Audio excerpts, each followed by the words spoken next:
Gölbaşılı İsmail Bey buyursunlar. Arzu Hanım, Hasret Hanım. Ankara Müzik Portalı Deniz. Hasret Hanım.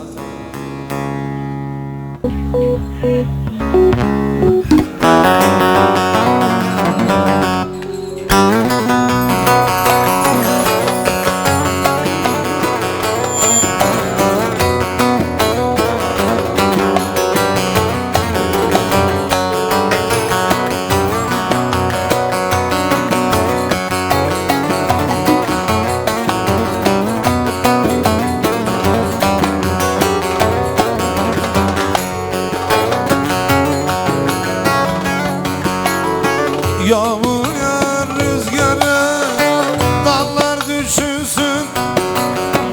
Benim gönlüm ayaz yeri, çıkma üşürsün.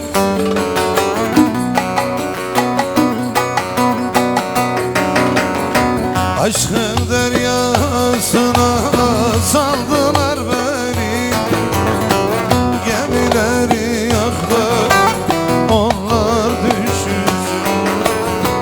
Aşkın deryasına saldılar beni, gemileri yaktı, onlar düşünsün.